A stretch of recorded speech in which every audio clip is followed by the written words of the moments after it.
제38장. 그때 여호와께서 폭풍 가운데에서 욥에게 말씀하여 이르시되, 무지한 말로 생각을 어둡게 하는 자가 누구냐? 너는 대장부처럼 허리를 묶고 내가 네게 묻는 것을 대답할지니라. 내가 땅에 기초를 놓을 때 네가 어디 있었느냐? 네가 깨달아 알았거든 말할지니라. 누가 그것의 도량법을 정하였는지, 누가 그 줄을 그것의 위에 띄웠는지 네가 아느냐? 그것의 주추는 무엇 위에 세웠으며 그 모퉁이 돌을 누가 놓았느냐? 그때 새벽 별들이 기뻐 노래하며 하나님의 아들들이 다 기뻐 소리를 질렀느니라. 바다가 그 모태에서 터져 나올 때 문으로 그것을 가둔 자가 누구냐? 그때 내가 구름으로 그 옷을 만들고 흑암으로 그 강보를 만들고 한계를 정하여 문빗장을 지르고 이르기를, 내가 여기까지 오고 더 넘어가지 못하리니 내 높은 파도가 여기서 그칠지니라 하였노라. 네가 너희 날에 아침에게 명령하였느냐? 새벽에게 그 자리를 일러주었느냐? 그것으로 땅끝을 붙잡고 악한 자들을 그 땅에서 떨쳐버린 일이 있었느냐?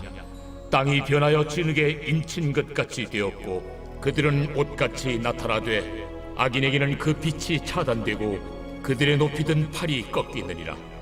네가 바다의 샘에 들어갔었느냐? 깊은 물 밑으로 걸어다녀 보았느냐? 사망의 문이 네게 나타났느냐? 사망의 그늘진 문을 네가 보았느냐? 땅의 너비를 네가 측량할 수 있느냐? 네가 그 모든 것들을 다 알거든 말할지니라.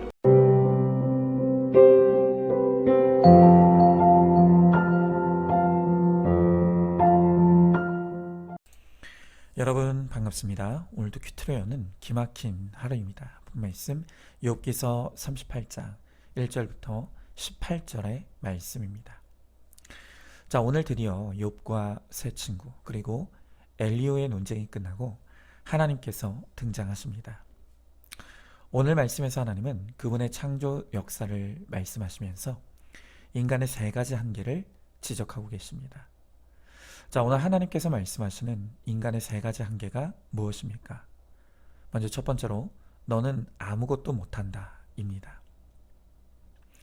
자, 오늘 1절의 말씀에 보니까 그때 여호와께서 폭풍우 가운데서 욥에게 말씀하여 이르시되 그랬습니다.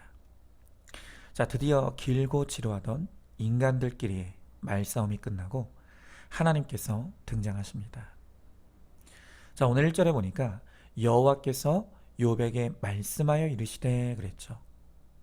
자, 그런데 여기서 중요한 것이 보입니다. 그것은 바로 폭풍우 가운데입니다. 자, 하나님께서 욥에게 찾아오셔서 말씀하시는데 그 하나님께서 폭풍우 가운데서 욥에게 말씀하셨다는 것입니다. 자, 왜 하나님은 폭풍우 가운데 찾아오시고 폭풍우 가운데 말씀하십니까? 누가복음 8장에 보면 예수님과 제자들이 배를 타고 호수를 건너는 장면이 나옵니다. 자, 그런데 호수를 한창 건너던 중에 그만 광풍이라고 표현된 큰 폭풍을 만나고 말았습니다. 그때 주님이 배 안에서 주무시고 계셨는데 제자들이 주무시는 예수님을 급히 깨우며 하는 말이 주여 주여 우리가 죽겠나이다 합니다. 자, 그러니까 오늘 이 제자들 그리고 욥이 만난 폭풍의 상징적인 의미는 무엇인가 하면 우리 인생에 죽을 것 같은 고난을 의미하는 것이죠. 자, 그런데 이렇게 폭풍, 죽을 것 같은 고난이 찾아왔을 때 그때 비로소 우리 인간들이 하는 일이 무엇입니까? 바로 주여 주여 주님을 찾고 주님을 기억하고 주님을 부르게 된다는 것입니다. 여러분, 우리가 알다시피 이 제자들 가운데서는 전직 어부들이 많이 있었습니다. 그들은 소위 물 전문가입니다.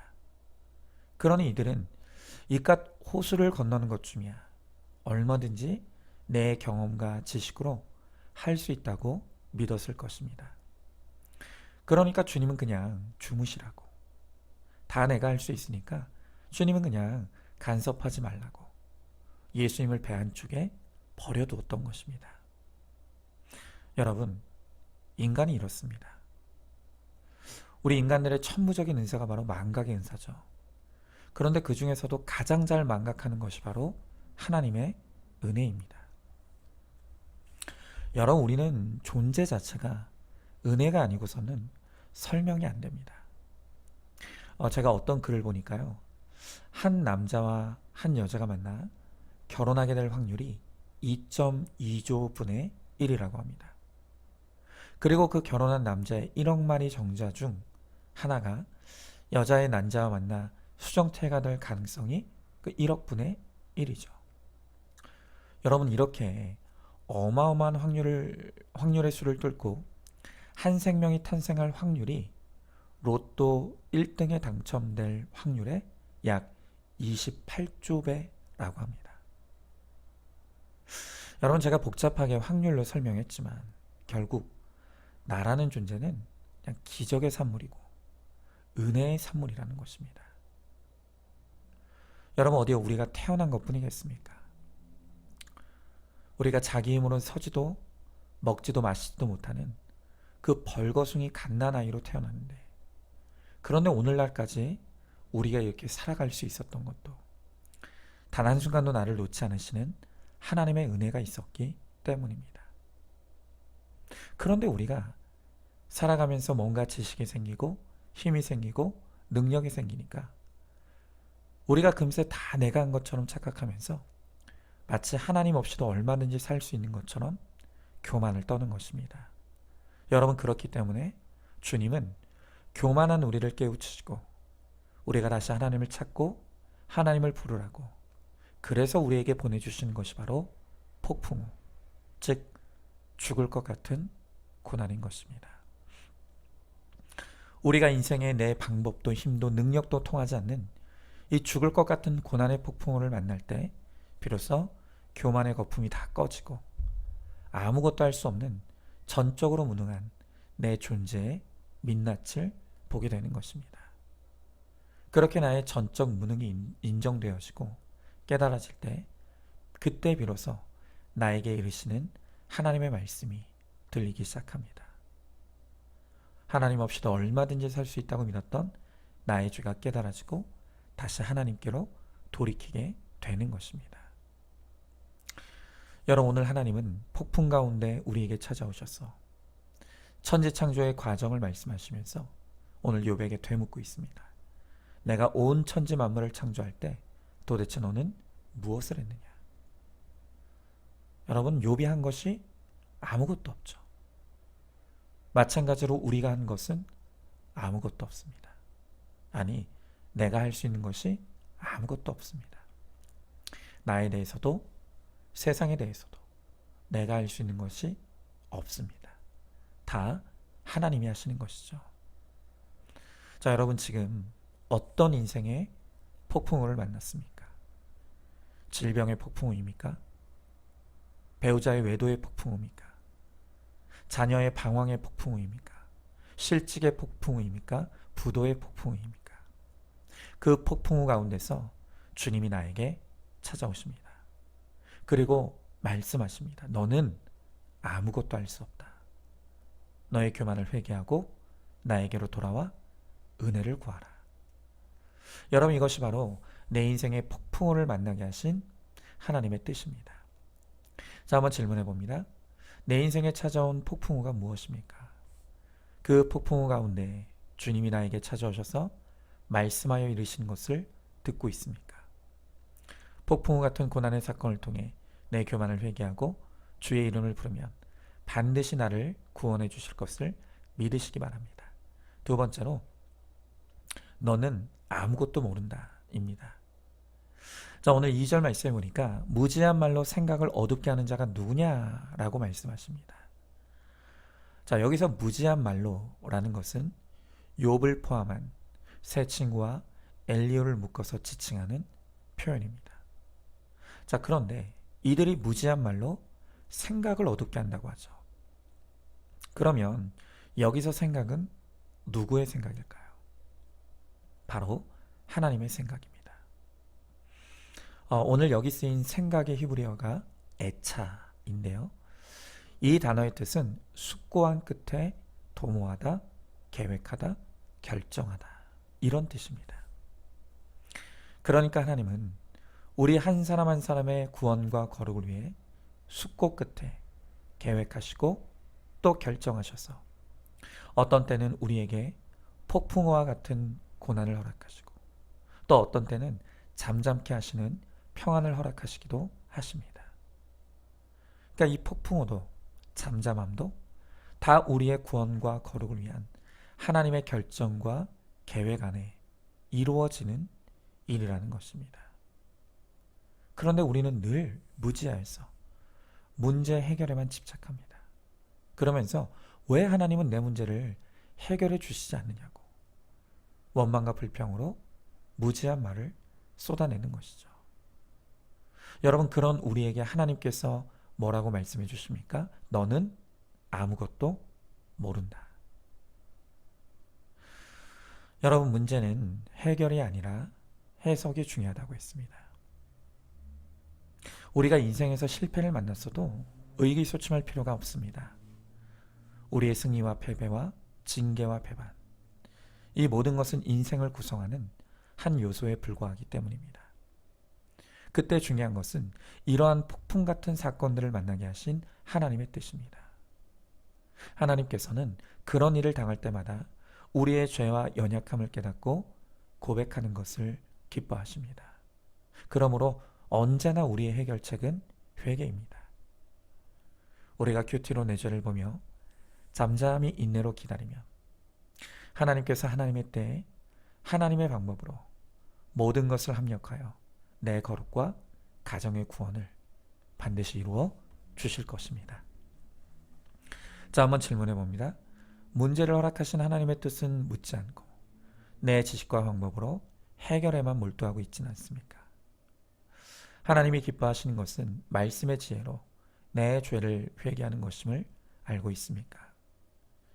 회개하며 잠잠히 인내로 기다리면 하나님께서 하나님의 때에 하나님의 방법으로 최고의 선을 이루어 주실 것을 믿으시기 바랍니다.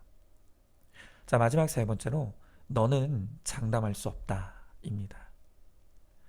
자, 오늘 3절의 말씀해 보니까 너는 대장부처럼 허리를 묶고 내가 내게 묻는 것을 대답할지니라 라고 하십니다.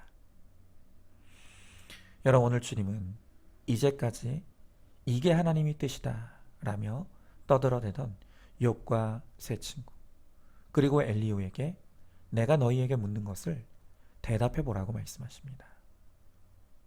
여러분, 사실 하나님이 물으실 것도 없습니다. 우리가 우리 자신에 대해서 무엇을 물어보더라도 우리가 대답할 수 있는 것이 아무것도 없죠.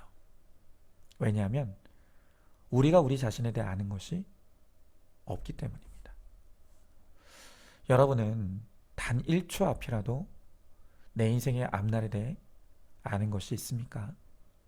없죠.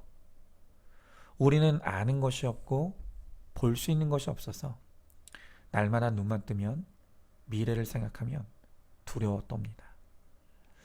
이렇게 내 인생에 대해 아는 것이 없어 장담할 것이 아무것도 없는 것이 그게 우리 인생입니다.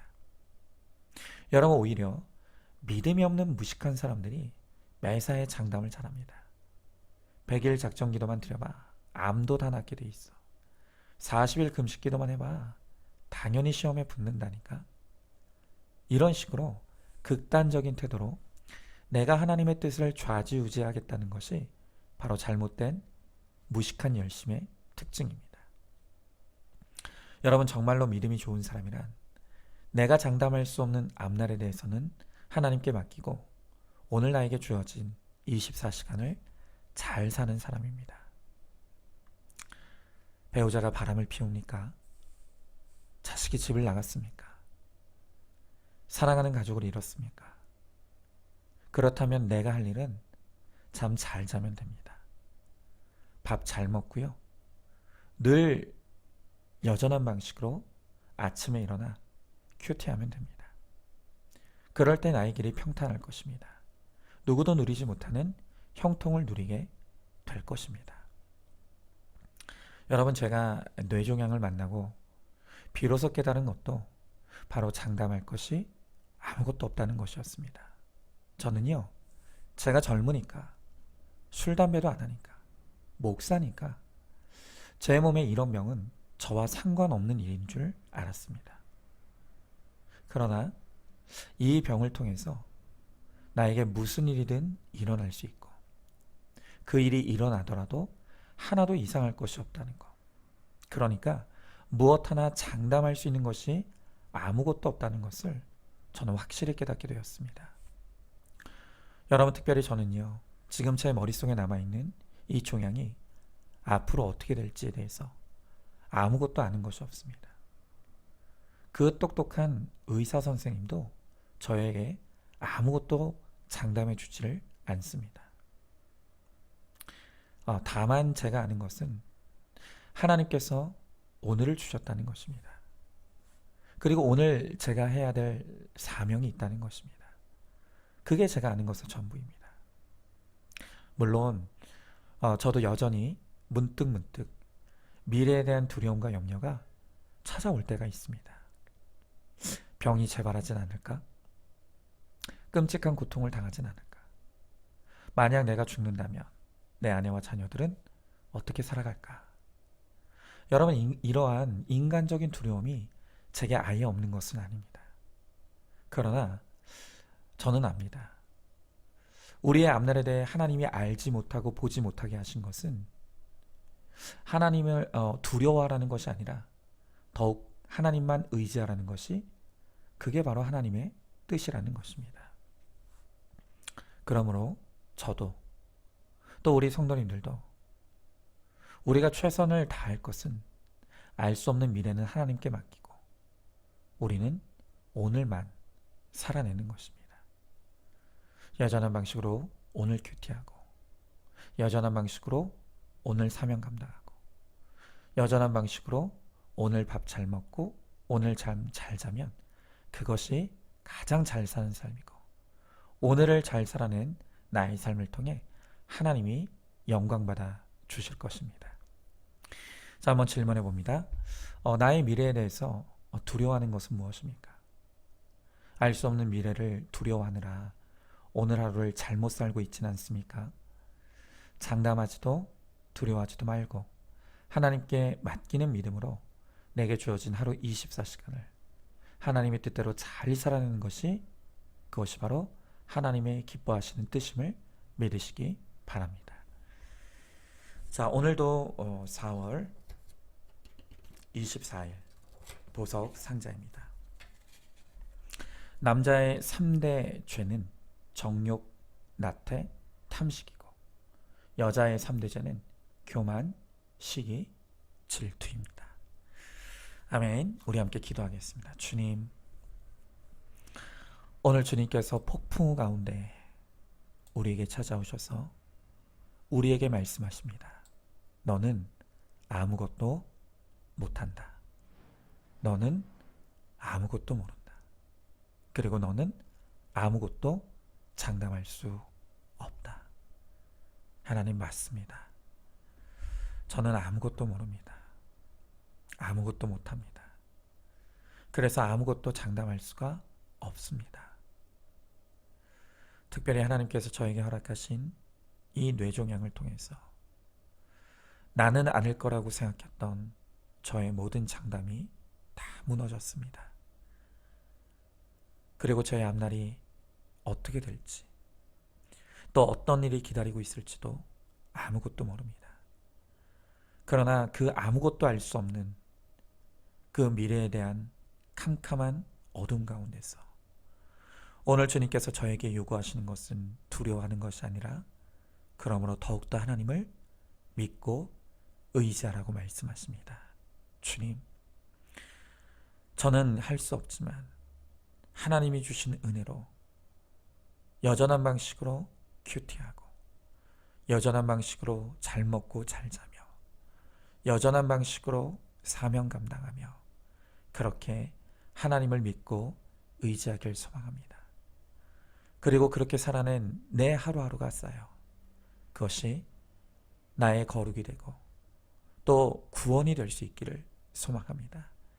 주님, 연약한 우리를 붙잡아 주시고 믿음 없는 우리를 붙잡아 주셔서 정말로 불안할 수밖에 없는 우리의 삶 가운데 더욱 주님만 의지하게 하여 주옵시고 그래서 내가 어디까지 살든지 오직 주의 영광을 살다가 정말 주님 앞에 부름받는 우리 모두가 될 수 있도록 우리 주님께서 함께하여 주시옵소서. 믿사하며 사랑이 많으신 우리 예수님 이름 받들어 기도드리옵나이다. 아멘. 오늘도 큐티로 기막힌 하루를 살아내는 하늘가족 공동체 우리 모든 성도님 되시기를 주님의 이름으로 축복합니다.